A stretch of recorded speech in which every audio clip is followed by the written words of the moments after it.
Good evening, good evening, good evening. Hope everyone is doing well. This is another episode of Some Think for the People podcast, where we bring you all the hot topics that we can in and around our city as well as in and around the world. We call ourselves bring you all the content that we can in a timely fashion. Um, Before I get started this evening, I want to say it's a beautiful day in Zamunda. We will have a great podcast this evening.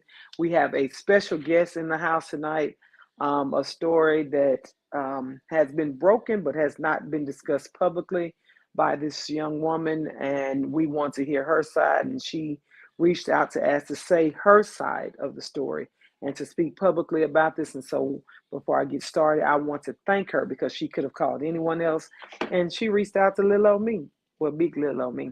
And so I'm appreciative of that. I'm very thankful of that. So before I go any further, I want to welcome the Mrs. Good evening. Hello. How are you? I'm good. How are you? Oh, it's been a day from hell, but that's okay. How was your day? How's your day been? Wonderful, wonderful, That's wonderful. good. That's great. Good day. I wish I could say the same. For the most part, it's been an okay day. It's been some ups and downs, some bumps and bruises, and all that good kind of stuff right there. But that's okay. We're gonna work it out. And any day I can be here on a Wednesday evening at 7 o'clock p.m. hosting this podcast, I am going to make sure that Make I our am day here. a little bit better. I didn't get to talk to you at all today. No, you couldn't talk to me all day. Today was hell, baby. Today beat my ass. I'll discuss that in a few weeks. Today, just know and understand that today beat my ass. Before I go any further, I want to say good evening to everybody who is tuned. We in Wakanda or Wananda? I don't quite know what you call it. Good evening, Cynthia. Good evening, Cheryl. Good evening, nephew Tyler. That's my nephew's son, y'all. We have been in some strange, different times, and times are just different. Before I get started, I want to share this with you guys. Look, guys, I made the news. That's my Mama, news. mom, I made it. I don't quite know if I made it, but at least I'm on there. I was fortunate enough to be invited to the Go Talk panel discussing the Shreveport LGBTQ plus. I tell you, I don't really know the initials and all that good stuff, and they actually quoted me in the article, and I thank them. I'm surprised they didn't quote me. Did they put your government name? They put my government name in I'm the so article. excited. I She told is her excited when I you use my got to government use name. her I government really don't name. give a shit about the government Amy name. Birth is her alias. Okay, It's that's her not my alias. alias. That's who It I am. is. It's her alias. That is not. A and a B is your initials. Boom. Okay. So I am so excited. I told her she has to use her I government do name. when I I need need you to. to be I just don't use it recognized for these for your for these government MFs on name. Facebook. I don't It's use my okay. people They who know you me should know my thank me government name. because I told you make sure they use your government Oh name. And look at gosh. you in the street four times. When Nugget goes back and look, he can say, now Hey Nugget. that's my G. That's my granny in the Ain't nothing newspaper. but a G thing, baby. Anyway, that's neither. Before I go any further, let me say this: a young man who we worked with in the Southwood High School band had Pootie. Pootie had been diagnosed with cancer, and we regret to inform some of our friends and viewers that he had succumbed to his illness. And so we want to send a shout out to Pootie, Mr. Fleming. He was drum major. He was. And Mr. Antonio James Hill said that was his favorite drum major at the Southwood High School marching Um, band. So our we condolences go our out to the condolences, Southwood prayers, High School marching band and indeed. all his fellow band Band members students. and And band, Mr. Leonard Holden, we know yes, he holds a soft spot in your heart. So our condolences go out to the yes. Southwood High School Rest in peace. family. Rest in love, young man. We'll miss you. Um, that's Mr. Pooty, y'all. Mr. Pooty, Mr. Pooty. Uh, good evening, Jacqueline. Good evening. My name is AB, Jackie. Jacqueline Carlet. My name is AB. Don't Jackie, let I'll text you her real name when I don't do see that. That is my name. That is my government. But as long as you don't call me bitch in a harsh way, I can pretty much deal with anything. So today I made a post. I was out of the loop all day. We have a special guest in the house. I was going to wait to introduce her. I'm going to say this and then I'm going to get to our introductions. I know she's been waiting in the kiosk for a while, and please don't hang up, don't go anywhere. So today I was out of the loop. Um, there was a protest at Government Plaza. A lot of you know that a few days ago, a young man was shot and killed by Shreveport police. And his uncle, Mr. Lacey Houston, who lives in Texas, Pearland, I believe, has been speaking out and protesting against the situation. And the day after that shooting, another young man who supposedly initiated the contact with the police and fired his weapon first was also shot and killed by SPD. But this young man that we're speaking about, Mr. Houston's nephew, he came to Shreveport and went to Government Plaza, wanted to see the mayor, wanted to see the police chief. There was a protest that ensued. And so a lot of people were saying that Lil Mayor Fried Chicken, that's Tom Arsenault, they were saying Lil Mayor Fried Chicken was scared and wouldn't come out. Good evening, Sharika. And so, as true as that may have been, I've been getting some conflicting reports, but I was told that he said that they would not leave until they came out to speak with him. They said that the officers out front had the elevators locked so people couldn't go up. They also said they would be there until they decide to talk to them. Some employees inside of Government Plaza who, out of their own protection, I will not name. I'm not that person. I believe in people's livelihoods and their jobs, and I believe in protecting people's confidentiality. That's my job. They said that in all actuality, they did not lock the elevators because now Little Mayor Fried Chicken did not come out. However, the elevators were actually locked. What are you laughing at, girl, Pam? Little Mayor Fried Chicken did not come out, but the elevators were locked for the safety and protection of all employees of Government Plaza. Now, hey Kim, how you doing? What's up, Nikisha? Now, I totally agree that if it was my family member that had been shot and killed by police officers, I would want justice. I would want action. I would want the truth to come out, but we have to. It's a process, due process of the law. Learn your terms, people. We have to wait for all evidence, due process to come through. We know he's not going to be arrested overnight. That's just unrealistic to believe. We feel that he should be. If the cop was the one that shot with no regard, we feel that he should, but we know in all actuality and reality, it's not going to happen that fast, and it's not going to happen as fast as we want it to. But we hope and we pray that things happen in a manner that this family can receive justice. It will never take the place of their family member or their loved ones being lost, but we do want these families to receive justice if their family member was wrongly killed by SPD. You were about to say something, girl, Pam? What I think we want at this point, because what should have happened by now, we should have had a press conference. I agree. And the police officer's name I agree. At this point should have been released. But they never do the right shit. They never, but in all, well, if we go by history, at least at this point by now. But no, normally it takes months. We might not have the police officer name, but we would have had a press conference by now. But the problem I had with Little Mayor type suit, which is Perkins. At this point right here, I think what the family needs and what they deserve at this point, they should have at least addressed by this point, because when Alonzo Bagley was shot and killed, we had a press conference. We had some information. The family, the community, we deserve some information at this point, because by now everyone has seen the video circulating. And at this point, the community, the family deserves some information. Let me say this again, people. I know social media, video footage, cameras, I know it's for our safety and our protection so we can start calling people out on their situations, but y'all, we have got to, black people, I ain't even talking about white people, black people, listen to me, we have got to stop watching these videos. We are traumatizing and re-traumatizing ourselves over and over and over again. We're living, a lot of us are living, well, a lot of people are living in fear as to what may happen to them. We have got to teach and preach to our sons to get home. Now, I'm not saying that we shouldn't. We Well, have to let me learn tell to you fight. We why have to I learn to watch the fight in the. videos. Hold on. We have to Mhm. learn to fight in the courthouse and in the system, not on the grounds when they have guns to us and we have no protection. We want to get our sons home.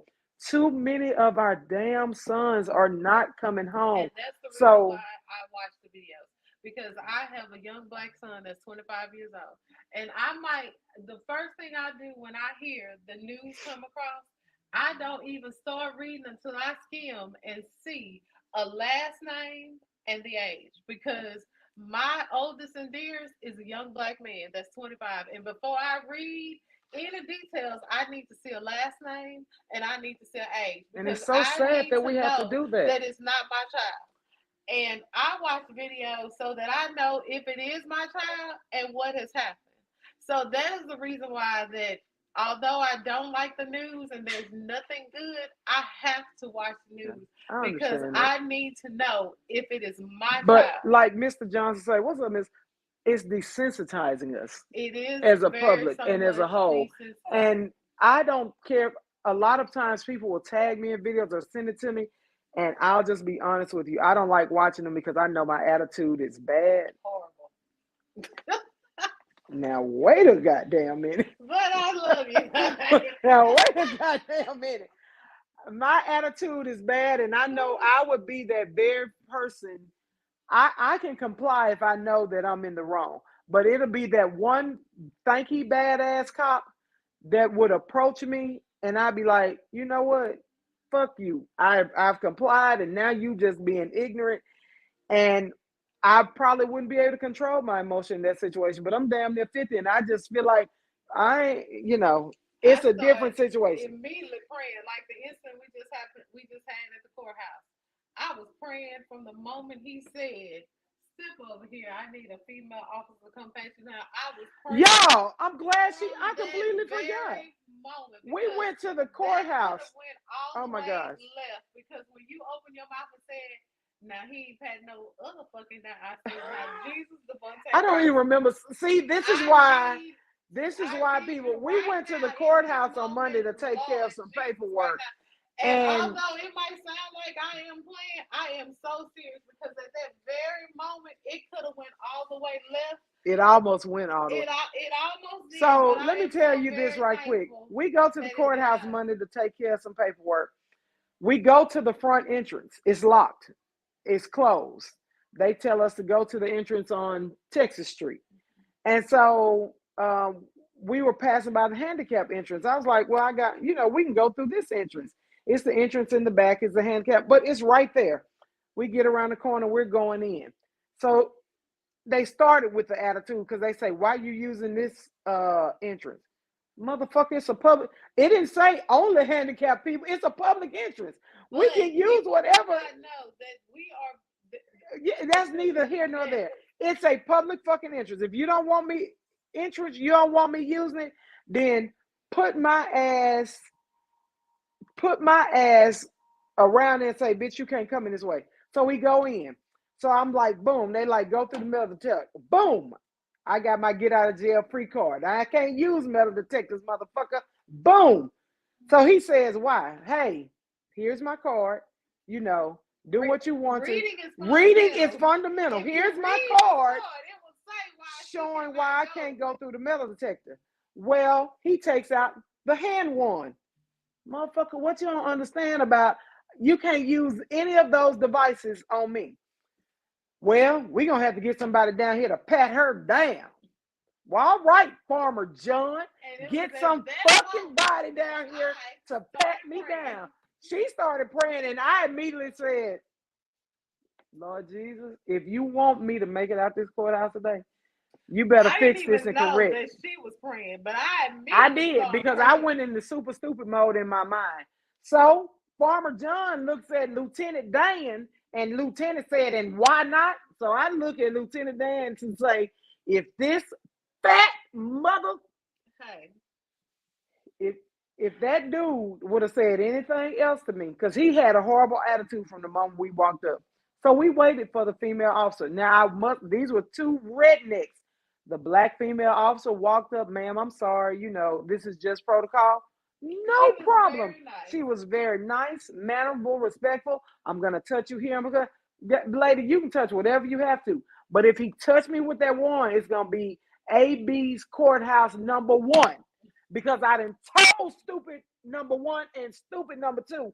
So with that being said, we do. As Jonathan Ellison said, we have to teach our sons to control their emotions so they can come home. I had to learn myself to control my emotions But it's okay. so that I can Her come wife home. had already started praying for us to make it out that courthouse safely. Because it was going to take Jesus himself. He needed Jesus right there because I had Let me already breathe. started. Yeah, let me breathe. Anyway, so like I said, that's what happened. I know people were reaching out to me. That's kind of what happened at the protest. Mayor Fried Chicken did not come out, which I understand. Don't get me wrong. Protocol and safety is at the first and foremost. Mayor Lil Fried Chicken did not come out, but you can't just push your way in the government plaza, people. There are other employees that have nothing to do with Mayor Fried Chicken. Y'all didn't push y'all way into Mayor Lil Britches when he was down there. So all I'm saying is there are protocols and procedures. We have to follow that. And just let's work and pray to get our sons home. Let's teach them to control their emotions. We want them to come home. We want to be able to fight in the safety of our own homes or in the courthouses and not while our sons are laying on the street dying. And people are saying, I don't know. Yeah.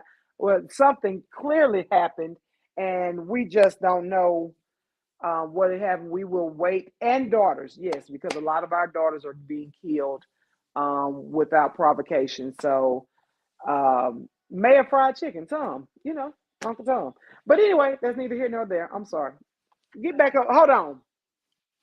Let me put my hat on right so I can get back into G mode and get this thing started. So, with that being said, we hope that this family gets the justice and the the justice that they need and the closure that they truly want because everybody wants closure in that situation. Without further ado, because this segment might take a minute, and um, as you all know, this is the headline. This is a headline from 2019. Former Texas College financial aid director indicted in a fraud case, and we have this young woman here in the house tonight. Um, I've known her since probably since she was a little girl. We've known each other since then. Um, I call her Speech. I call her Angie. I call her that shit. Ain't no telling what I say, girl. Come here, sis.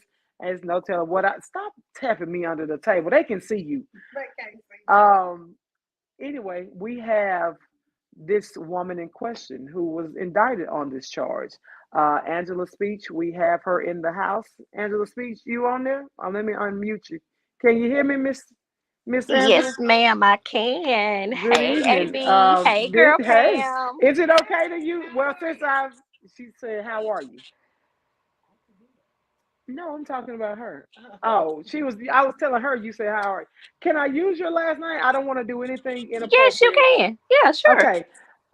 This is Angela Marshall. A lot of Formerly people know Angela, speech. Formerly speech. formerly Speech. This is Miss Angela Marshall, a native of our beloved city. She's well known, her family is well known, and she was the financial aid director at Texas College at the time of this situation. And we have here, if I can just read briefly, a Shreveport, Louisiana mother and son are among those indicted on federal charges in the Eastern District of Texas, announced U.S. Attorney Britt Featherston. That's a name. Angela Speech, 43. Her son, Jeremy Marshall, 24. Devonair Jones, 35. And Camille, is that correct? Lewis, 24, were indicted by a federal grand jury on November 16, 2022, and charged with multiple counts of student financial aid fraud. Speech and Marshall made initial appearances before the U.S. Magistrate Judge John D. Love on December 7th of 2022. According to the indictment, between August of 2019 and February of 2020, you all see how I get that proper voice? Speech was the director of financial aid at Texas College in Tyler, Texas. According to its website, Texas College is a historically Black private college founded by Christian Methodist Episcopal Church ministers in 1894. Speech allegedly used her access to students' financial aid accounts to trigger um, financial aid payments and to Marshall and others that they were not entitled or eligible to receive. Altogether, speech in these students, aided and abetted by each other and others, knowingly and willingly misapplied, stole, and obtained by fraud, false statement, and forgery funds, assets, and property provided and insured under the Pell Grant Program, the William D. Ford Federal Direct Loan Programs, and other federal subsidized and unsubsidized loan programs. Now, with that being said, we do have her in the house tonight to tell her side of the story and what has happened. I ask that everyone be respectful and maintain respect throughout this process. Feel free to ask questions. Some questions will be allowed to be answered, others are not, as this is an ongoing investigation. And I want y'all to be as raw as you always are, because y'all know I'm going to be raw. But I do want, whenever we have a special guest on, we would like to be respectful to that guest. So, with all of that being said, I know I gave you all a lot of information. Angela, how do we get here? Oh my God. Just and again, thank you guys for letting me come on and use your platform to tell my story. I appreciate you, AB. I appreciate you, girl Pam. Thank you guys so much. A little backstory.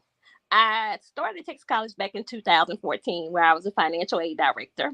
In 2017, the same people that I'm going through this situation with now accused me of stealing money for my husband at the time. They said that I was giving him funds that he wasn't eligible for. They did their little investigation and they found out, oh, she didn't even touch his record. She didn't even apply any aid to his account, right? So then that was water under the bridge. Okay. So then after some marital issues and stuff like that, I ended up leaving the Department of Education, and Texas College invited me to come back and work for them. They gave me a $10,000 raise, more than what I was making previously. All kind of perks and different things, and invited me to come back to the college and be the financial aid director, because they said with the current director, they were having some problems and she wasn't doing what they wanted her to do. So, of course, with my impending divorce and everything, I said, okay, I don't want to be in Dallas by myself. So I left the department ed, picked up, moved back to Tyler, and took my job back at Texas College. Who wouldn't want to work at a place where you go and come as you please? You know, it's really no particular structure in the work environment and so forth. So who wouldn't want that ability to move around and take off when you want to and come in when you want to, if that makes sense. So I went back, and then of course these were my friends, because we were friends. You know, the vice president, we used to hang out. We used to go out for drinks. They've been to my house. I've been to their houses. We used to carpool together. You see what I'm saying? So these were also friends and colleagues. So I went back. When I got back to Texas College, everything's chaos. Financial aid was misapplied, not done correctly, and things of that nature. So it was pretty much, I had to clean up, just like I did when I first got there, because everything was all over the place and it was a mess. So in going in, with coming back, it was a lot of things that were done that weren't supposed to be done, and those were things that I had to correct. So that's how I ended up back there after I left. So I worked for them not one time but two times. When I finally ended up leaving Texas College, I didn't leave because of this situation. I ended up being terminated because the VP of Student Affairs and her friend, the dean of students, paid a student to come into the office and attack me. Wait. So hold on. What? Yes. I mean, I had to stop there. So somebody attacked you on the job? Yeah, I got attacked in my office. What happened was I was in my office talking to the basketball coach about his work study students. And earlier in the day, the student had called.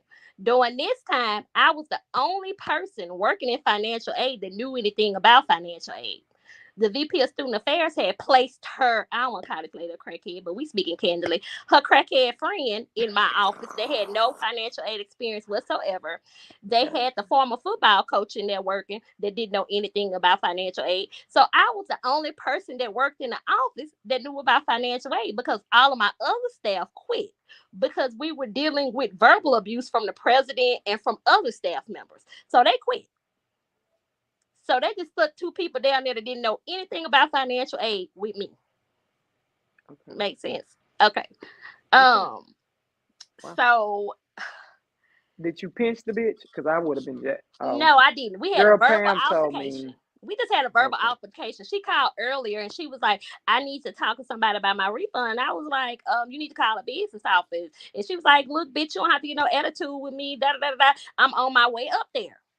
So I told the vice president friend that was in there, I said, I told him, I said, this young lady just got off the phone. She said she on her way up here. If she comes up here, do not buzz her back. She needs to go to the business office.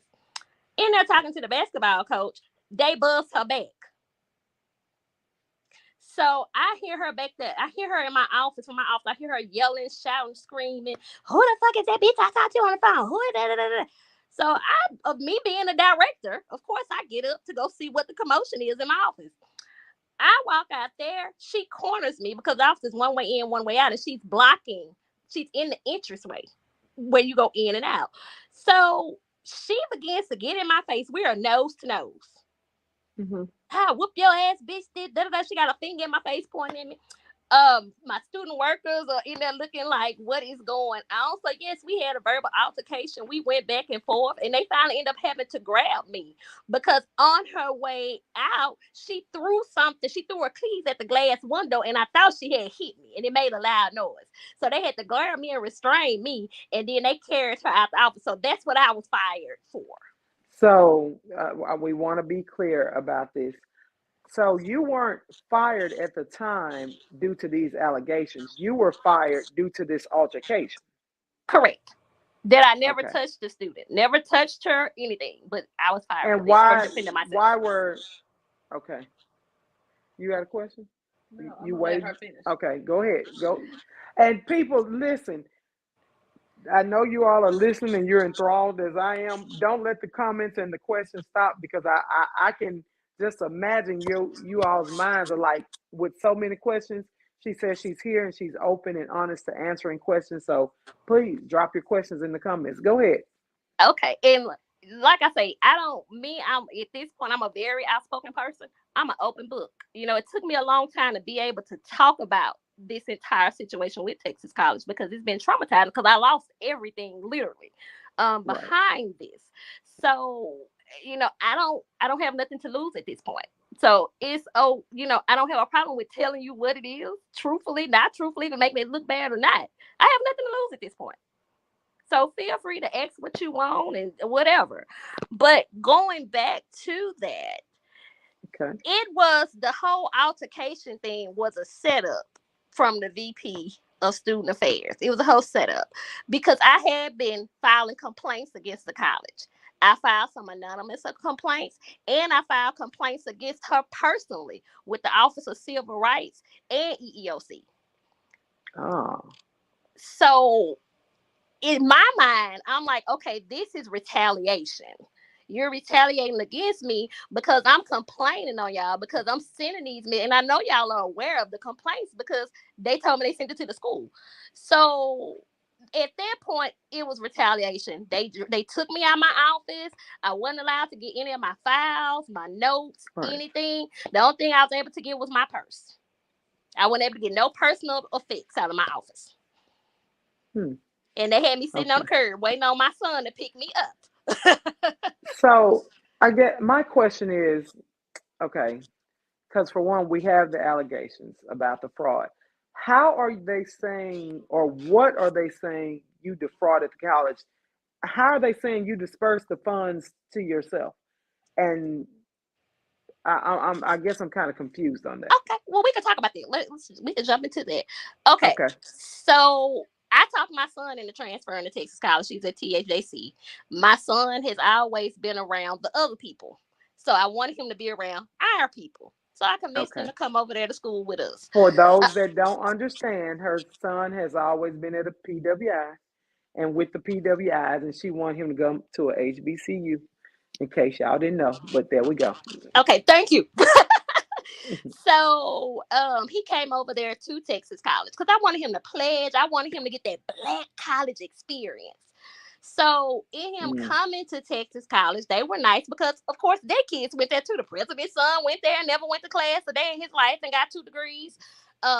The VP of student affairs, her daughters went there and got financial aid they wasn't supposed to get in scholarships and made wonderful grades that they didn't earn. So with the For the particular record, front, white folks do it all the time. People don't act like you ain't never heard these stories. Other people do it all the time. and so with the Girl, Pam gonna fraud whoop me. case, what they are saying after I left, they found before I left, I was working on a report. And the Mhm. report, what they used to have us do at the school, in order for them to meet their numbers for the state and just meet their numbers to report back to the board of directors, they would have us put fake financial aid on students' accounts just to get them in so they could get their fudge numbers out to the board and to the state so they could get their money to Okay. pay the bills. So they would have us put fake financial aid on students' account. Well, during this time, I was in and out of the office. So when it came time to disperse, because it's always was a rush to disperse because the lights about to get cut off, the cable bill due. We can't pay employees on payroll. We need you to hurry up and get this money dispersed. And you're not even supposed to get the money yet. You don't even meet the criteria to be dispersing this early. Your school is not. The default I'm rate is sorry. 2 months. I'm sorry to interrupt you, but somebody else was a financial reporting manager for an HBCU. We won't mention any names. And she literally just said earlier all the things that you're saying. And Jonathan Ellison asked, I was just about to ask if you have filed an EEOC against the school that triggered all of this. And oh, she knows too much. And this makes so much sense. And girl Pam is in agreement with you because Yes, I I see was her just shaking her saying head. this earlier because what people don't understand is that the funds go when you bring down financial aid funds, you bring it down at one time and then you disperse the funds into the kids' account. But Mhm. what our oh so lovely HBC colleges love to do is that they bring down the funds and they hold the funds Mhm. because they have to be able to pay their operating expenses. They Right. got to be able to make payroll. And although I love our HBCUs and why uh-oh. it takes our kids so long to get those refund checks, not because our HBCUs don't bring the money down when they're supposed to. Mm-mm. Oh, they bring that money down, Uh-oh. but they Mhm. got to be able to pay those light bills. They got to be able to make their payroll. Buy So food they for the are cafeteria. using, yes, they are using those financial aid funds to make payroll and to meet those operating expenses, and then they give our babies their refund checks And so that's why it takes our Mhm. kids almost 3 months to to get get those refunds Right. versus a PWI, you get it in 12, 14 days or in something like 14 days because 14 I days. went to a PWI and I also went to HBCU. Me too. And my PWI, baby, my refund checks hit my account within 7 days after my first day of school. But when I went to my lovely little HBCU to get that old master's degree, it took them 32 days. And after Right. being a financial reporting manager at an HBCU, I understood because I was in the finance. My office was in the financial aid office and in the financial department. I was like, when I saw that they were bringing the funds over, because I had to sign off on it. You bringing the funds over, but you telling me we're gonna disperse it later because I would see the report. And the kids will come over there. Well, when am I getting my funds? And I would see the little list, and we got it, but we're not sending this check out this month. Why are we not sending this check out this week? Cause Oh, they ain't because got the money. we gotta no, we gotta make payroll this week. Right. We gotta see what bills we're paying. So everything she's saying is Spot very on. much so true, which Go is ahead. one reason why I left that HBCU because it just didn't sit right with me to be sitting in this office Right. and I got a I got $1.5 million scholarship account. I can't give out scholarships because you need to be able to make your operating and payroll. That just isn't right. That just does not sit right for me. I'm an ethical accountant. I'm sorry. So And that what you're just, saying is you not the Ozark type of accountant. I'm sorry. That's Dang it. why I'm sorry. I take my I had ethical gotten oath excited, y'all. I very was like, seriously. "Ooh, Ozark money!" Ooh. No, just kidding, people. A couple of comments. Mr. Johnson said, "What's your attorney about the whistleblower retaliation?" Ah, good question. And Oh, Jonathan Elson said, "So they were cooking up books to pay bills." They wasn't cooking up it's books. beyond that though with It's them. beyond It's that. What they were beyond that. doing is they were taking the federal funds and paying their bills and payroll, and then once they got the money, they would replace those federal funds and then disperse the kids' money. So what they were technically doing was what my HBCU doing. I'm not talking. I don't know what hers. She gonna speak on hers, but what mine was doing is that they were holding the federal funds Hmm. Federal that the funds, people. kids were supposed to be getting to make their operating and their payroll Hmm. at that time until they got the funds, and then they would disperse the kids. So they were holding federal funds and using them for operating expenses instead of dispersing it to the kids like they were supposed So to. listen, folks. Not only is Miss Marshall here to tell her story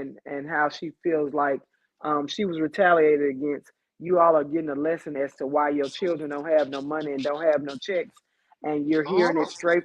You're not hearing a "so I heard" or hearsay. You're hearing it from people who actually worked in the system, and this one worked in the system a good amount of time, and did not like how unethical it was, especially when some of the funds were going towards the man's penis pump. But that's neither here nor there. Did theirs One have a president, penis pump too? Mine had erectile dysfunction. Girl, it might have been the same one What? because he left. Well, did he retire when he left he there? retired He when he retired. left, but So he Okay. yours had a penis pump too. But in Yeah, that, he had I'm sorry, erectile people. dysfunction from my understanding. Yeah, so they paid for his penis pump. I remember that.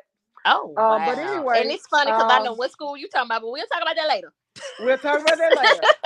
So Jonathan Elson says so they ain't have re-up money. well, Jonathan, let me tell you what our college did. My director of finance, he loaned the college money, Hey, we telling and too they were much. paying That's a him back. Disclaimer. complication. Hold on, It disclaimer. was, but he was actually on the and how they took care of. They put him on the board, so every month we Oh paid wow. him back. So he got a check from us every month, and that's And why they they probably made still him. owe him that same amount of money because all he is he actually getting his money or just interest? I think he finally retired. They made him the VP of finance and put him on the board. Wow. John talking about hush. Oh yeah, Just playing. too much. Okay. But my Um, problem is the Department of Education, just like at my job, the secretary is the president's wife. So she gets all the donations and all the money that comes in the school goes to just her and him. You see what I'm saying? And the Department of Education knows about the things that goes on at HBCUs, just like them but drawing they down don't money. stop it. They don't No. stop it because it's at an HBCU. If Right. that was at some white colleges, that shit, if it was at some PWIs, that shit would not go down. Period. We know that. But it's because it's at HBCUs and our HBCU alumni and employees and students and parents don't speak up the way we should. A lot of times that stuff just goes under the bridge, water under the bridge, under the way side, and John talking about disclaimer. Pamela Scott Burton is reading. correct. Pamela Scott Burton is reading from a book. The book is right on here. And if y'all come to my house, I'm gonna shoot you in your pinky toe. Don't come over here talking about girl Pam told too much. Mr. Johnson said I worked at an HBCU for 10 years and saw it from the Fed to the city and even those alumni funds. And otherwise, they was effed up from front to back, is what Mr. Johnson is saying. And So Texas College the same way because they would get scholarships from outside donors. People would donate like the Kappas, the AKAs, the Deltas, Failsafes. Like all these companies would donate scholarships to the school, right? The students never mhm. saw them. The students never got the money. Never. Remember, And I I was would telling know you about because that Yeah, I book. was and the you know one. what, girl Pam has told me about all these scholarships, and then you have people put in for these scholarships, and they never receive the funds. They never get back to them. I'm like, what the hell? They got this all this, and she was like, oh, they got this amount of scholarship money. find somebody to take this money, or you apply. No, none of that ever happened, and you just be You're like, not gonna get it. And they would get all the scholarship money, but they would never award the scholarship because they need the scholarship money to keep the eight afloat. And Yes. they keep coming to the alumni and say, "Hey, donate back, donate." They really do need you to donate back because if the alumni would donate back, then they wouldn't have to use the scholarship money. They wouldn't but have is to it use just other. that though? Is it just that? Because I mean, of course, alumni should. HBCU alumni should give more, but sometimes is it just a matter of them saying, "F it, we just not gonna do right," or No, I mean, when I would look at the operating expenses for just the little HBCU, though, it takes a lot to run the right? HBCU because, of course, the lights never go off. Of course, the water, just the I bills mean, I get alone all of that. takes a lot. But I will say this that when they do get the grant money, they have to literally buy what the grant money says. So when they get No, the grant money, I yeah, can't agree with I'm you on that, girl. Right. Pam, on Well, that well, I see, agree. hers. I'm You, speaking for Oh, myself. okay. You talking about Cub? uh-oh. I'm like, girl, I done seen some stuff with Title III now. Wait. I'm not talking about. I'm talking about for the ones that Uh-oh. I was Good in. evening, Mr. Patrick McGee. We're talking about The one that I was HBCUs, in, I PWIs, can and say that I misappropriation of actually funds. did see because we would actually sign off on them using the grant money, but it's not all of them. But I know the one that I was in, they actually did do right by the grant money and actually did help some schools, but it's not all of them. But Okay, we have a question before you get back started, Ms. Marshall. Crystal Crosby Brooks, good evening. So they don't notify the donors who the recipient of the scholarships are? this is what I'm saying, Crystal. There's a whole bunch of scholarships that they have, and they say we have these scholarships available, and you need to apply for them. And people apply for them, but nobody is ever awarded Right. those scholarships. The money just sits there. So say I apply for a scholarship, and if I'm awarded, yes, you may get that money. But the problem is, it's 25 other scholarships that the money is just sitting there and nobody is ever awarded because they need that scholarship money to stay there so they can use. In, That is the problem. in other words, they trifling. Do we Right. get that? Do we understand that? And in my Uh, school, something they would do that I mean, I have spent many nights in tears because I would call my parents, I call my friends, my mom, everybody, just tell them what was going on because it was traumatizing to me. Because they would tell students coming in, especially Hispanic students. They'll tell them we're gonna give you a full scholarship. We're gonna pay everything. And that brings me back to the former Miss Texas College with her situation. She was an out-of-state student. So they bring students in and they tell them I'm gonna give you a full scholarship, right? okay. They just say that to get the kids there. The kids get there and you load them up with student loans or tell them they're not eligible for financial aid. Now the student got a balance, can't transfer, can't get no transcript, can't get nothing. So you lock that student in for that enrollment to make them dollars. Then when it's time for the student to graduate, the student got a $20,000-$30,000 balance and can't graduate. So And that's their can't little leave scheme until that that they balance run. is paid. Uh, so the question is, so with what Pam is saying, is that money sitting there and we at HBCUs don't tell people about it? Mm-mm. Well, it's a lot of at the HBCU that I worked at. They literally had a $4.5 million scholarship that was sitting there on the books, and Like an endowment of money that was it was sitting a there. scholarship endowment that was Okay. sitting there. And of course, the students don't know that there's a $4.5 million scholarship endowment fund because if they did, then they wouldn't have all those loans. So Right. there's scholarships that's sitting there on the books. There's money there that people have paid in over the years that Mm-hmm. nobody knows about, that this money is sitting on the books. The money is sitting there because this school needs that money to be on the balance sheets to continue to operate. Because of Right. course they have a loan that they are paying for that university. In order for that loan to still be in good standing, they need that endowment fund to be Mm-hmm. on the balance sheet. That is Right. what I'm saying. And so, of course, they're not going to issue scholarships for that money because I need that $4.5 million scholarship endowment to stay on my balance sheet so that my loan is still in good standing because that scholarship endowment is my collateral for that loan. Right. And to piggyback off what you're saying, they also need that to maintain their accreditation.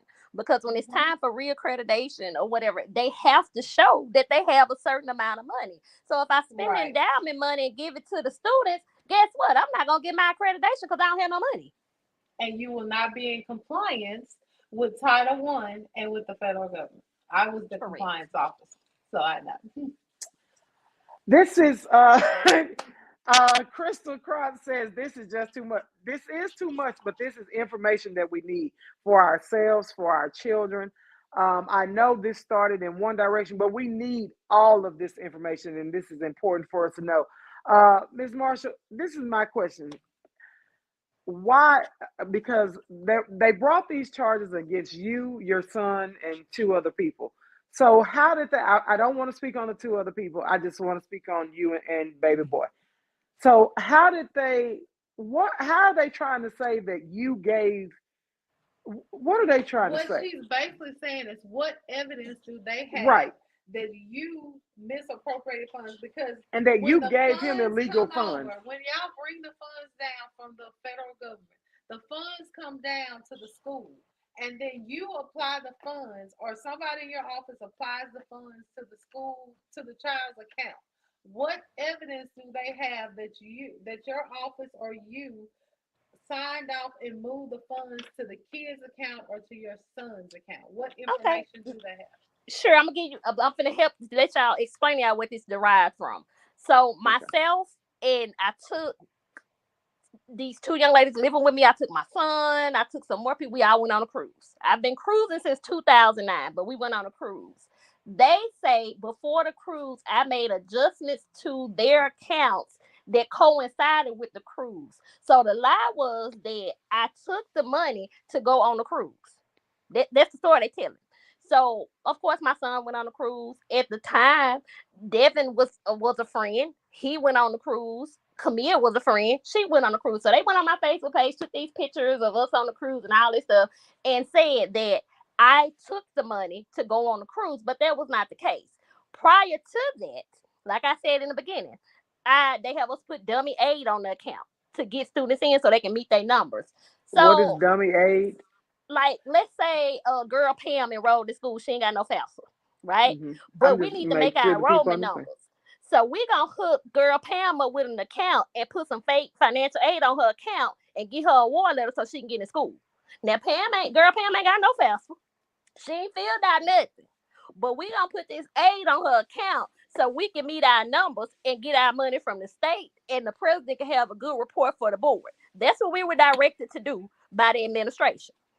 So me being out back and forth and everything, when I came in, they was like, we need the money. We gotta make payroll. You know, my VP of business finance, we gotta make payroll. I don't have the money for payroll. So I just ran it. I'm like, I'm sick of this shit. I'm just gonna run it. So when I ran it, normally I would back those students' aid off before I run disbursement. But I was the only one in the office by myself. Just me.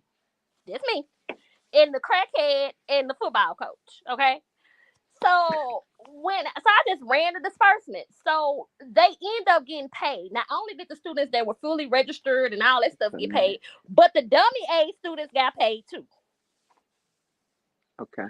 Was there no way that you could bring the dummy aid back? You couldn't recall the payments to the dummy aid? That's what I was trying to do. So before I went on my cruise, I'm like, okay, let me hurry up and fix this so I can go on my cruise, right? Because, I'm like, I'm on my vacation, so let me hurry up and try to fix this. So when they see the changes in the system, that's me trying to correct my errors. But ironically, the problem for me is you didn't talk about the other students that was on the report. You ain't said nothing about the other students because it was more than just my son, Devin, and Camille on the report. It was almost 100 students on that report. You see, but because we went on a cruise together and they knew me, you went and said this what you put together. You see what I'm saying? So what happened to the other students? Why weren't they? So it seems like they're trying to use you as an As a scapegoat scapegoat to cover up what they have been doing. So they just need someone to to take take the the reins. fall. And that's And you're not there exactly what I anymore. feel. You're not there anymore, so why not use you? Correct. You're not there anymore, and you don't have access to any files, accounts, or anything. So you can't say And there's no one else in your office because everybody else that used to work in the office with you is already gone. Right. And the other people that they put in the office with you are the people that are friends with them and is gonna go along with them. Right. And initially it was more people included in this because the former Miss Texas College, they had her wrapped up in this. And she really had nothing to do with any of this. The thing so. with her What? huh? Yes, because I was going to ask what happened with the former Miss Texas College. What happened with her was okay, so Texas College has this thing where is when, like I said, they let the student run their bill up. You go to school every semester, whether you got enough financial aid or not, and they run your bill up, right? So by Right the time you graduate, if you're out on of state student or NHBCU. whatever, and you don't get enough TEG or state aid to offset your tuition and fees costs, then they would end up owing, these students would end up owing 13, 14, 15. I've seen as much as $23,000 that these kids end up Before owing graduation. before graduation. Oh So Lord. the former Miss Texas College, she worked them out. She was a student worker. She even worked for my nonprofit because a lot of students work for my nonprofit as well in Tyler, as well as went to Texas College.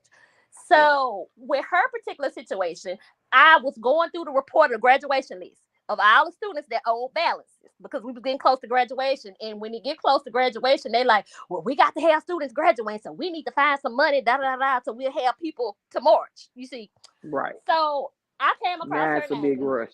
and some other people in other students' name, and I can call students' name and they go pull the record and verify what I'm saying. So I called my VP of Business and Finance. I say, hey, I say, Miss Texas College is on this report of having a balance and not being able to graduate. He was like, oh, talking about that don't make no sense. That's not right. I said, well, I got some extra scholarship money left. Can I use the scholarship money to cover her balance like we do for all the other students? He said, sure. Why not? I said, are you sure? He was like, yeah, go ahead and pay her balance because Miss Texas College shouldn't have a balance and not be able to graduate. Right. I agree. And so There with go She her that. she situation, representing the school. Right. There go that what? There go that extra so scholarship money with right the former Miss Texas College, and I know this for a fact, they didn't like her. I was in when she applied for what's called the Legacy Scholarship. I was on the committee. She came in and they talked about her. That's why I ended up befriending her.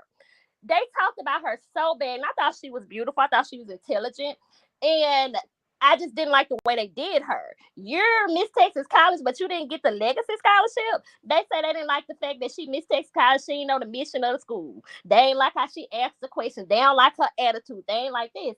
So it was always them picking at her. So me being the person that I am, I was like, you know what? And I say, oh, she's pretty. I want her to meet Jeremy too. So I took her under my wing, and and I and mentored, invited her to work, because I hated the way they did her. Now let me go back to the situation with my son. Now he ended up getting extra because I dispersed that money to the kids or to the students that had the dummy aid on their account, right? Because Mhm. that money was dispersed, then my child ended up getting an extra refund check, right? Okay. So I contacted my supervisor, the VP of finance, and I told him, I say, Dr. Starbucker, I said, oh my God, I made a mistake. I said, I done overpaid aid to students. My son and people that I know are on this report. I say, what do I need to do? I say, I'm not supposed to touch my son's record or people I know according to federal regulations. And Right. nobody else over here knows how to do financial aid. So what should I do? He said, Marshall, you're the only person over there that knows financial aid. You're the only person that can make the adjustments and change it. So you have to change it. He said, when you get through, give me the dollar amount of all the students, and I'm going to let Dr. Fennell know what's going on, Okay. right? So they knew this had happened. Next thing you know, a couple of days later, my VP of finance quit. He resigned. So he calls me on the phone. He said, "This is a sinking ship. Hurry up and get off of it." That's what he told me. So I'm like, "Oh, wow." Okay, so I'm like, "Well, dog, he gone now. Did he tell Dr. Fennell about the money?" You know what I'm saying? I'm like, "Okay, did he tell him about what was going on, like with this money and with this?" So he left. I never knew if he talked to the president or not. So next thing you know, the situation with the girl and all that stuff happened, and I'm fired. So at that point, I kept the refund check. I told Jack, I said, "Jeremy, go cash this check." Jeremy had no idea. He didn't know anything about it. Right. I just told him, "Go cash the check and bring me the money back." So my thing was, I tried to give you your money back. I talked to my supervisor about it and everything. I told y'all I made a mistake and paid people that wasn't supposed to be paid. I haven't denied that. I made a mistake. But for you to sit up and say that it was something other than what it was, I was doing your dirt for you. Right. You had me. Okay, I'm sorry. Go ahead. Go ahead. Finish your statement. If you would have never had me putting that fake aid on these fake students' accounts and stuff, you see what I'm saying? Then this would have never happened. So basically, it was an accident that they're blaming you for because they want to, because they've done it for so many people, or it's happened, and they just don't want to wash their hands of it, so they're just pinning it on you. Is basically what you're saying is happening. Correct. They're making me the scapegoat for their wrongdoings. Now, I said, so after I left, I was like, "Oh, these Negroes gonna fire me over some, BS." I said, "Okay, well, shoot, I'm finna spend the money then. I done tried to give it back to you. You know what I'm saying? I done did all this. I done did my due diligence. Then you gonna fire me, so I'm gonna keep the money." Okay. And that's go ahead. And that's what happened. Now, I hate the fact that my former acquaintances, because I'm not friends with them, I'm not friends with Cammy anymore, and that's a whole nother story. But I hate the fact that they were all poured into this just because you knew me. Right. If that makes sense. Oh yeah, I understand that. So go ahead. No, go ahead. No, I'm good. Go ahead. So a couple of comments and questions. Mr. McGee said all APCs like to look good, put money on band and pay football coaches a ton of money, but try to pay professors little to nothing. He also said that his wife works at a PWI as a professor right now. Jonathan has a question for you. With the information that they've used to incriminate you, will you be in a space to sue them for the pain and suffering once you're cleared? I would be in a position to sue them, but because it's been going on since 2019, I haven't really worked since 2019 because of this. So the affordability of me hiring a private attorney is just not there. I know I could sue them for making me a scapegoat. I know I could sue them for mental anguish, and I know I can. And the other people in the lawsuit, including my son, and they can sue them too, because you basically labeled them as thieves when they had nothing to do with this, no knowledge or anything. And for them to say that I would use my son to steal, that just does something to me. Right. Several people have asked the same question, so I'm just going to say it once for everybody. Were these conversations just verbal and not a dialogue by email? A lot of people are asking, were there any emails giving you instructions on what they expected you to do? Well, that's what I was saying, now that she no longer works there. I have text messages. No one has asked me to see my text messages. No one, as far as my email and notes from meetings and stuff, receipts. I wasn't able to get them because, remember, I was thrown out my office with just my purse. So they kept all that stuff. Where it's at, I don't know. It's stuff in my email account. I'm like, nobody took the time to read my emails and read these directives. So it's stuff there. It's just the federal government is so gung-ho trying to make this narrative stick, that they're not looking at everything else. It's like nothing else matters. We're trying to say that you did this so you could go on a cruise, but the cruise had been paid for before any of this ever happened. I was gonna say, if they looking at a cruise, we took about 50 people on a cruise. I guess we was all stealing too, huh? But anyway, like cruises Cruises is the least expensive Right. vacation you can ever take. And so if it's a number of people, cruise it out. Yeah, I'm just saying. Like I could see if they say you went and booked a resort in Cancun or Tulum or something like that, or Australia, and you took all your people with you, and that was a red flag. But a cruise, I mean, unless cruises have changed and unless they are a lot more, I mean, I'm just saying. But anyway, um, But good I want evening, to say this, OJ. Good evening. AB, Go ahead. real Yes, quick. sir. Yes. And girl, Pam, she probably can kind of think through this with you being the working in finance. If the students were getting money they wasn't entitled to, why did you cut them a check and pay them? That makes sense, Pam. Because if you're in finance, you have an idea of what you paying out to people, what you giving people. So if it was an issue or a discrepancy, where were your safety guards to catch it? That's why I asked about why didn't y'all recall the payments? Because every time we issue funds or issue payments, there's always a report before and after. You have to sign off on what funds, what checks are supposed to be cut. And then after you've dispersed funds, after you've cut checks, after you've sent out ACH, there's a report also that you print and sign off on. So they know what should have went out, what checks should have been cut, and then they also know what went out because it's happened before in the finance world, never on my watch, but it has happened before that funds Yeah. have been sent out. Someone has ACH the wrong amount. They have cut out double checks, and so there's a report that tells us where it went to what account what check was cut, so they knew what was happening. So that's why I was like, why couldn't you just recall the funds? Because And I just the did. same way you sent it is the same way that you can recall it So, back. So someone other than you knew that those funds went out. So Hmm. just like you tried to recall them, somebody else other than you knew that those funds were out. You were a director, but there's a VP. So the VP as well knew that those funds went out. So although you were the director, there's someone that's above you that knew that those funds went out. So why are they not asking them? Well, you are the VP. Although you're a director, the VP is ultimately responsible for that which department. even more so makes it seem like she's just a scapegoat, because, like you said, it everybody has a boss. So why didn't they go to the person, even as the director? Why didn't they go to her boss and say, "Hey, this should have been flagged," or you Cause know, he was Because gone.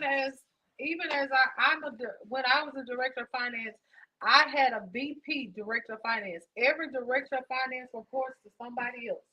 And whenever I did something or it was something going on, I had somebody sitting right above me that I reported to. And if there was a problem, you go to that person right there. Everybody has somebody sitting right above them, and there's always a report that tells me where this money went. So just like I sent it, I can recall it back. And if it couldn't have been recalled back that same day, it can be recalled back that next day. And at some point in time, we have had bank errors where I sent out this amount, but the bank sent out this amount. And you contact the bank and they recall it back, they bring it back.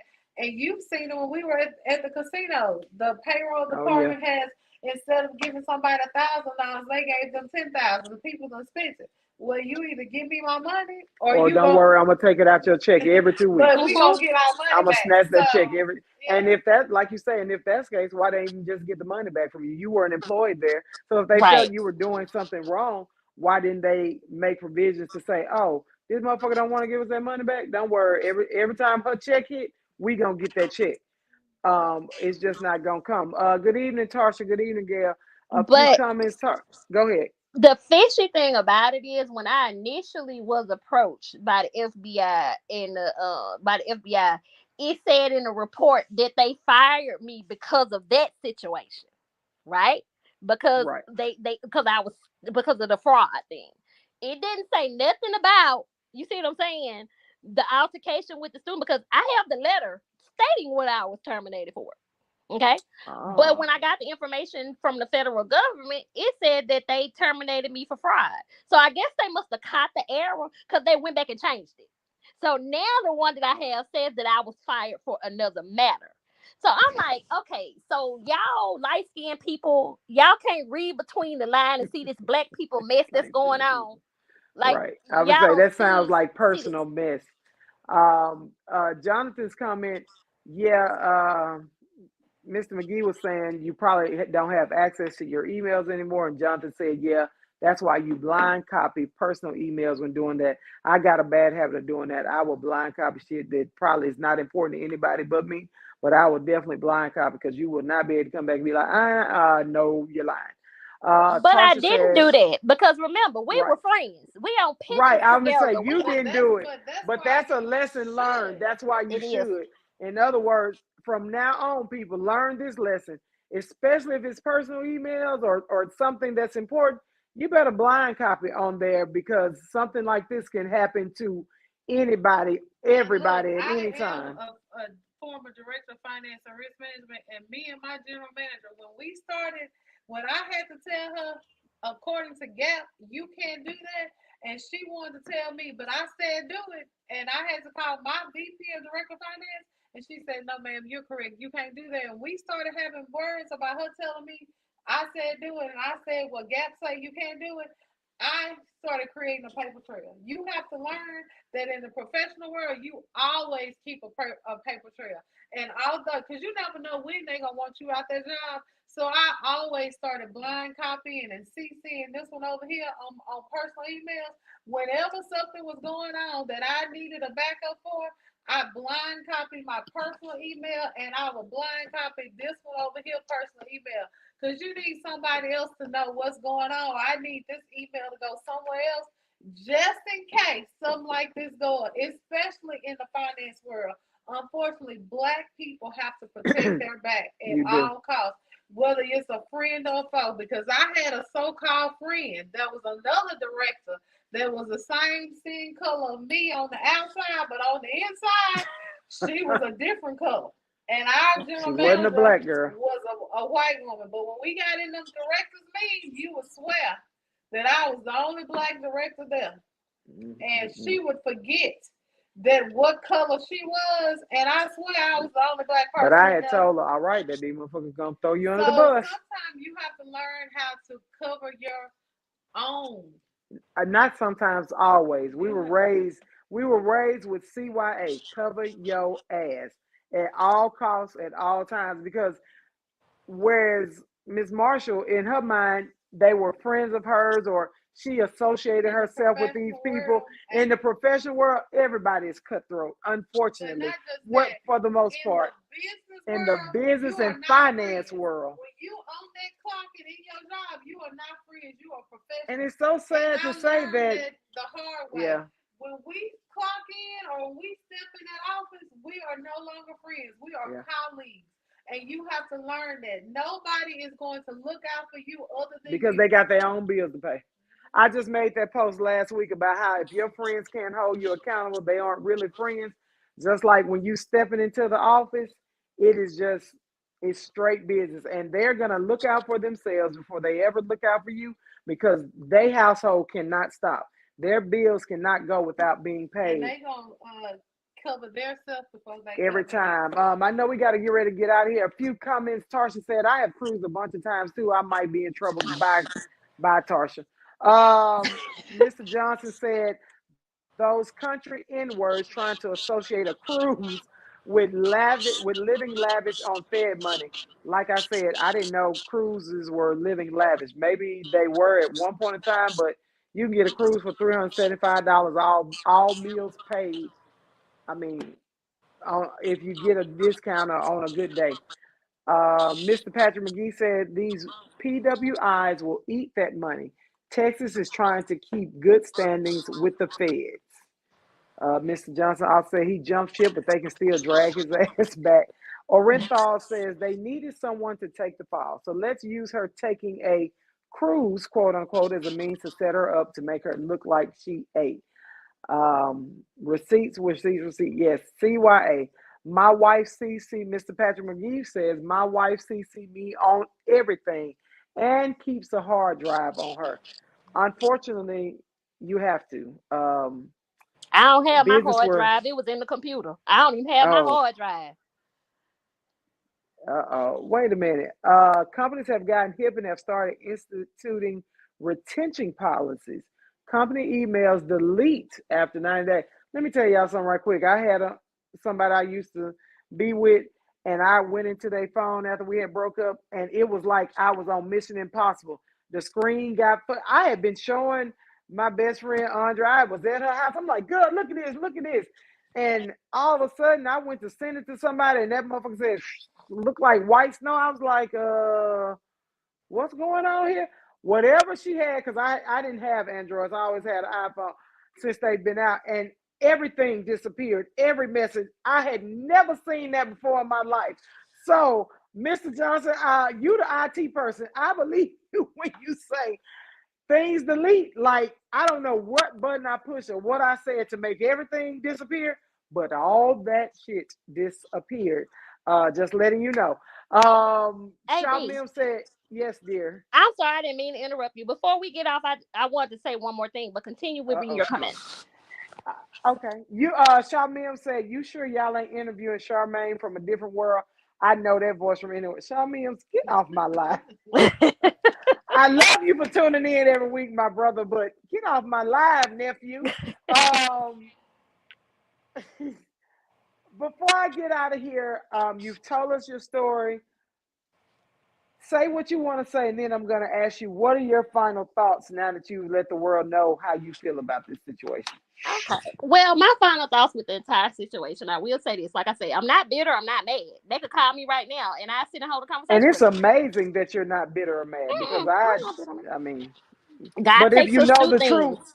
yes, if you know the truth, I guess why should you be bitter and mad? So, Mm-mm. okay. And so me saying things, this I'm not making stuff up. It's fact.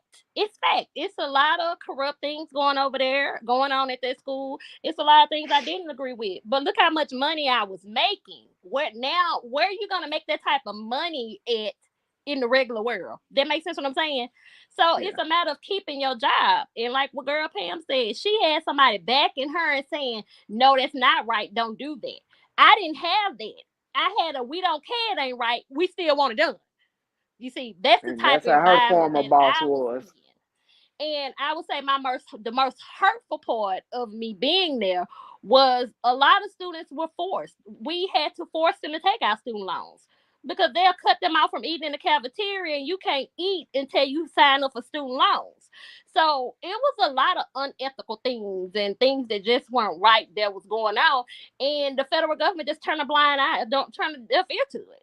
So, it feels good now to be able to talk about this without crying, without getting anxious, without, being sad and depressed because my career is over. 18 years is down the drain. Okay. So like Wow. I said, I appreciate you guys allowing me the opportunity to talk about these things because a lot of parents send their kids to school and they're not aware of what's going on. They don't understand the federal student aid process. And in Right. schools like Texas College and other schools that take advantage of that, if that makes sense. And I just feel like those kids are raped. And at the end, you're not rewarded for what you went for because you can't pay your bill. So you went through all that and you can't even get your degree because you can't pay your bill. So hopefully in the end, I'm willing to take this L in order to help those students that weren't able to get their degree because of the stuff goes on there, or they were forced to take out student loans that they didn't want to take out. So I hope that by me getting in trouble for something I did not do, I pray in the long run that it helps those students that were hurt in their processes. Well, I will say this before I get to Girl Pam's final thoughts right quick. You said your career is gone. No, when a door closes, a window opens, and God don't bring us to it without taking us through it. Doesn't Did I say that back? You know what I mean. However, I don't think this is the end of your story, whether it be a book deal or a TV deal. We can go to Lifetime. Okay, can y'all get a few cameras? I lose about 8 pounds and bring sexy back. Oh, I'm sorry. I'm gonna lose 8. I'm gonna be the director of something. Um, look at Jonathan. We just went past. True story. We were all in Tyler this past weekend. for Daryl's birthday and Girl Pam's Delta anniversary. And when we passed by there, I said, "That's the school right there." And Girl Pam was like, "What?" I said, "That's the school. That's the Looking like school." the projects, girl. Looking like the projects. I said, "That's the school right there." And so Jonathan says, "I'll remember to drink bad liquor and spray urine on Texas college grass." Mr. Ellis, you're going to big people jail. Now look, just because it look like the projects, you can't do project shit over there. You are going to big people jail.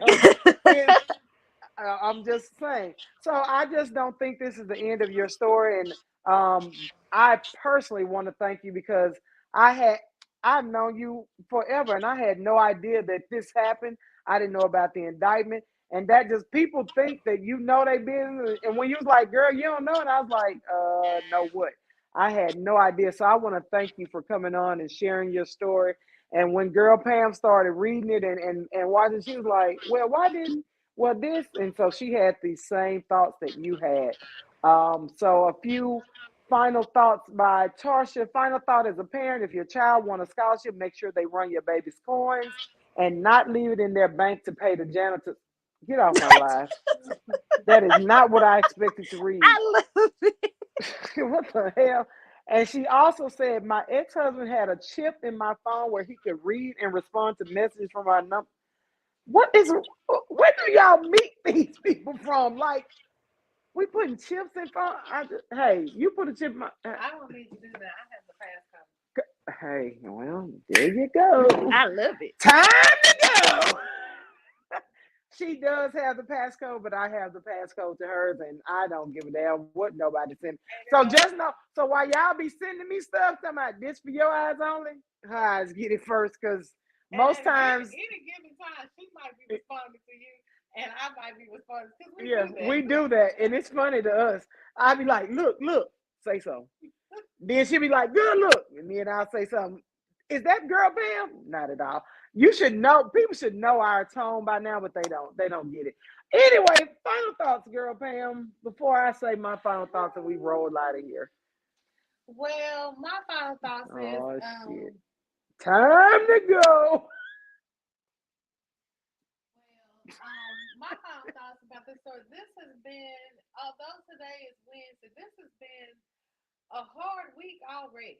So, Oh my God! You just don't know. it's been a very hard week already, I would say.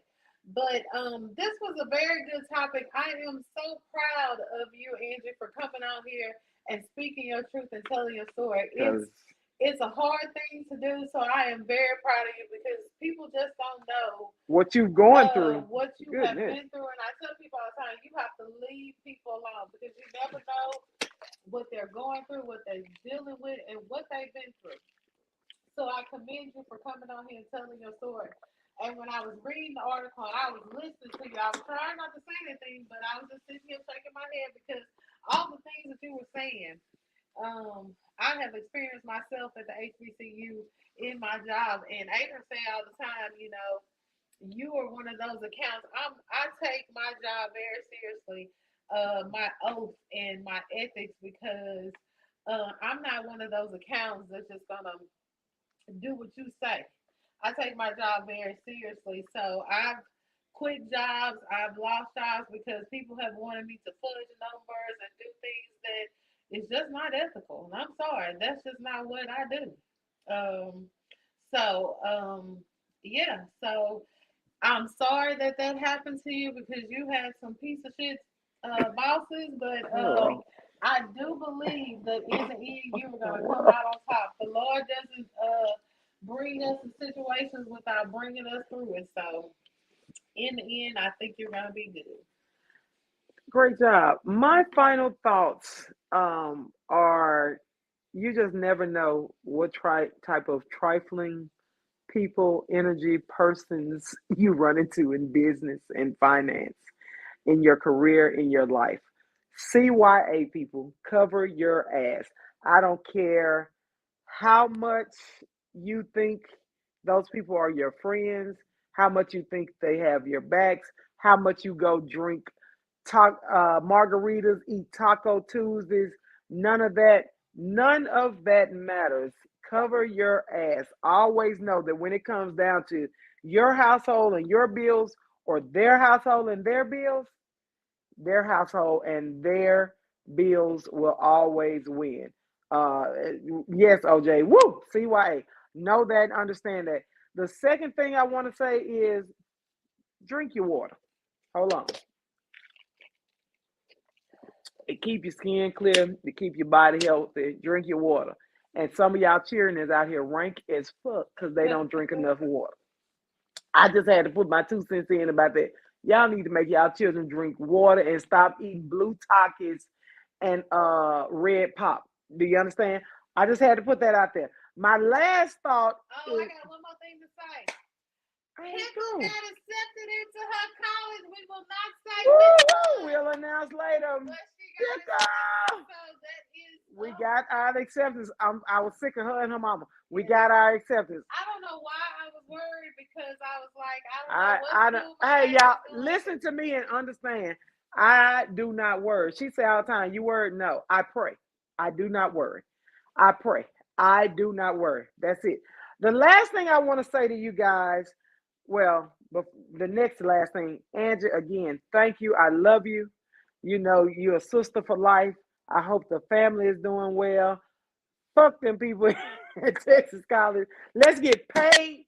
Write a book. Let's call Lifetime. It's time to tell your story. Don't do that. I think you should, you know, get this settled and situated and win, lose, or draw. Sue, pay, Sue, pay me. But anyway, pay, get your money because you are more deserving.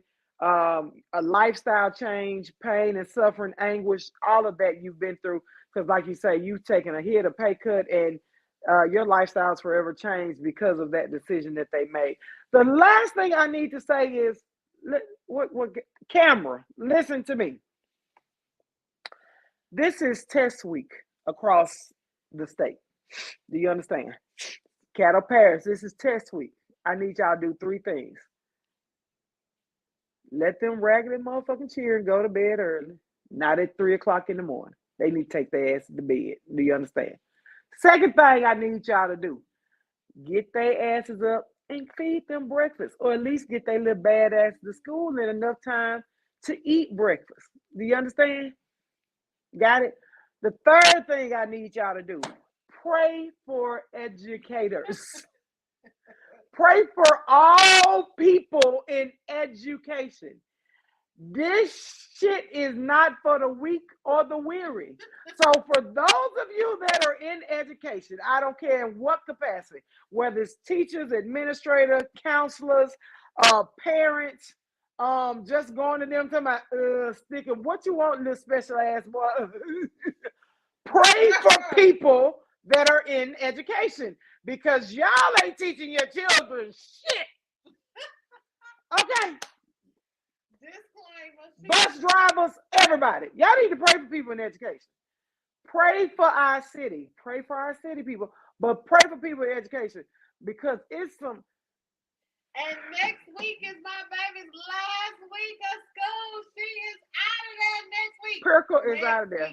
Next week, last week. Pickle is out of there.